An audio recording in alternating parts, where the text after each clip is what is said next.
Hi everyone, welcome to my channel. My name is filmmaker Amal and I'm on my way to becoming one of the greatest filmmakers of all time. I want you to join me on my journey. Today I'm going to be speaking about releases, permissions. What happens when you film somebody with a camera? Do you need their permission or not? What happens if you've got crew members working for you? Do you need their permission or not? If you're filming something in public, do you need people's permission or not? This is kind of legal-ish, but I'm not a lawyer, obviously. This is from sort of a producer's perspective. What is this? This is a release form. And everyone has to sign it. It looks sort of a bit like this. There's a lot of wording in there. There's a couple, I mean, you can download these from the internet. You can get a lawyer to write you one, or you can visit the link that I'm going to put below this video, which will enable you to, which will give you a bunch of templates, and you can basically modify that to fit the film that you're working on. First of all, let's talk about crew. If I hire a DOP or a makeup artist or an editor or a writer, whichever, they are working on my film and giving their creative input. Anything they create comes from them, and I am just taking the permission to use it because they're contributing to my film. They technically own the copyright.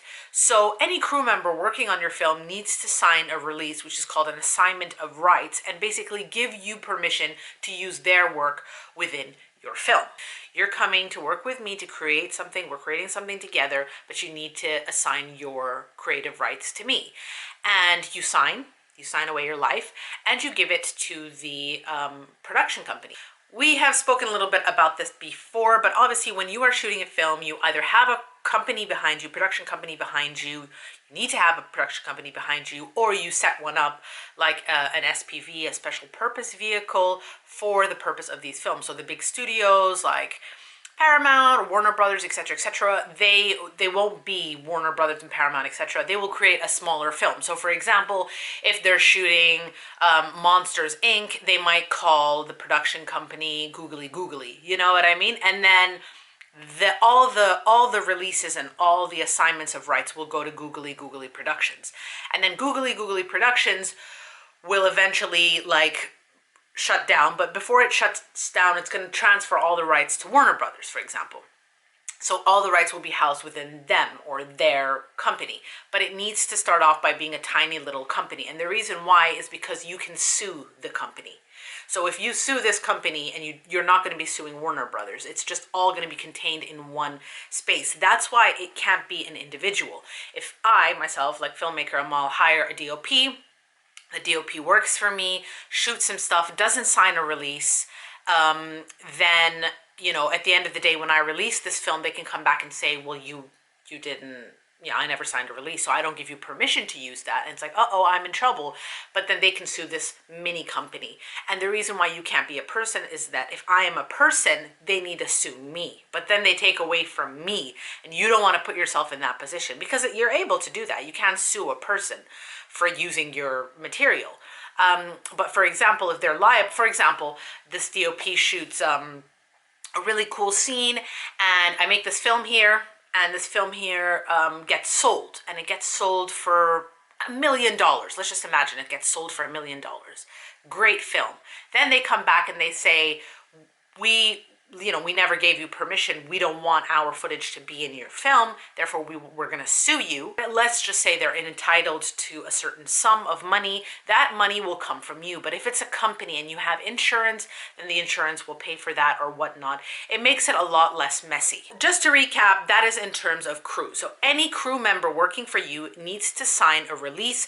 That release needs to be in the name of the company. So just to show you here, the paper that I have, there are some specific terms, or it kind of depends where you are in the world, and it goes, this is the company, and the company, for example, at this address is asking a crew member, and it'll leave like a little slot for you to write what it is. Like for example, like DOP on the film,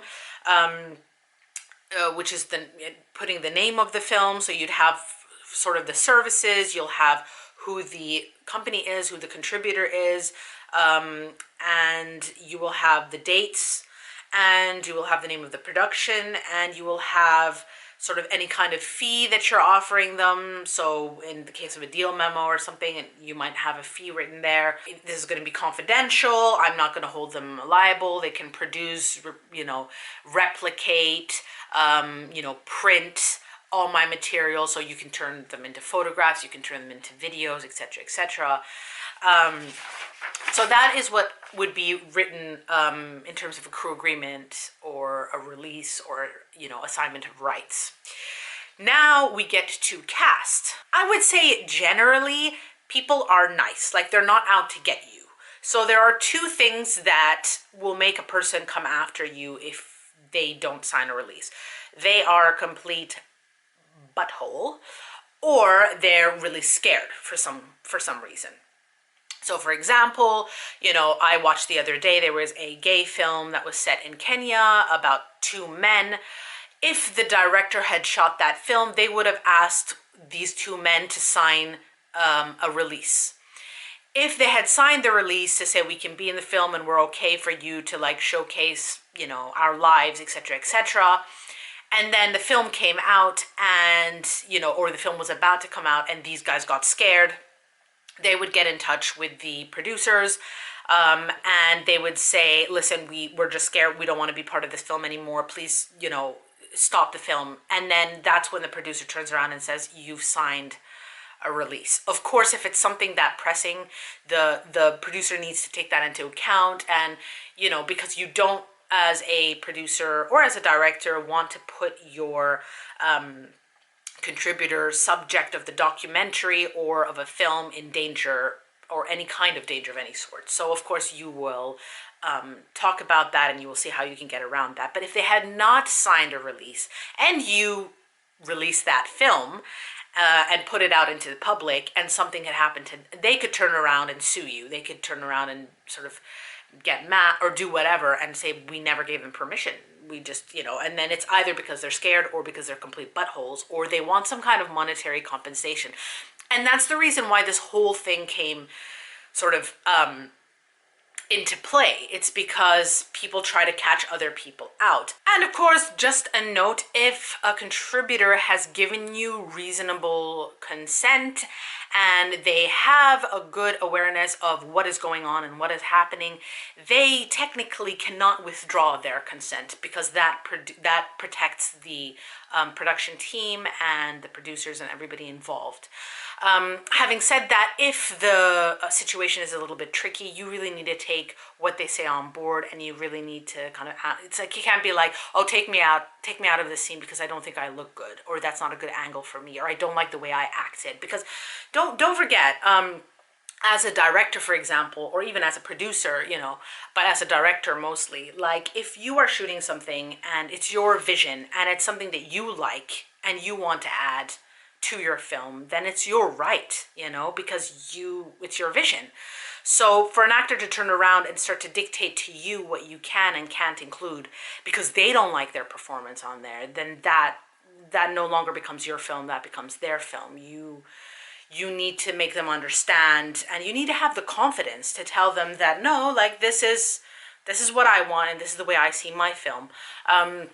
Again, I wouldn't work with somebody like that. I wouldn't work with any crew member or cast member who acts in that kind of way. But just keep in mind, if someone has given you permission, if they have signed a release, in most countries, they cannot withdraw that permission. So the power rests within you. And because it is a legal document, it is signed again with the production company. It's sort of legally binding. Let's talk about implied consent. So personal consents can be written, verbal, explicit, or implied. And what does implied mean? It basically means now I have a camera and the camera is facing you and shooting you and you do not object to me shooting you, then it's fine. Then you've basically given me permission.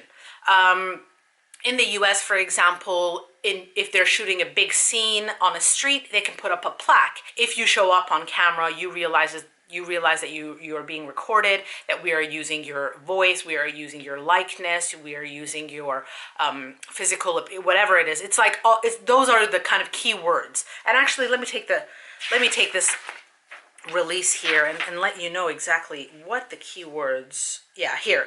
So image, voice, photograph, likeness, attributes, logos, trademarks, and or biography.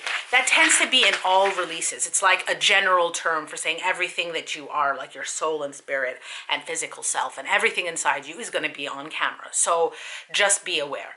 And in the States, the good thing about this is that it gives you protection as a filmmaker, because if you're shooting a documentary or you're shooting a film and you have that sign up, if I'm shooting a huge Spider-Man film and some person walks in the background who wasn't there, they can't turn around and say, I recognize myself in that little scene there. Cough up, give me some money. Give me 30, give me 50, give me 100,000. You can't release that because, and then obviously the production company or the studio can't go back, hire the crew, the actors, all this kind of stuff, and reshoot the entire film because one person walked in the background who did not give their consent or their permission. And I think that's the reason why implied consent is there. And obviously now things have changed. With technology, you can basically erase people out of scenes. You don't have to reshoot the whole thing. You can modify it, you can chop, you can cut, you can do this, you can do that. But things have happened in the past where people have asked for monetary compensation. In the UK, this is known as informed consent as well, and is essential and crucial in editorials, if you're shooting something for the news as a journalist, documentaries, etc., etc. And that's more sort of, you need to obtain consent.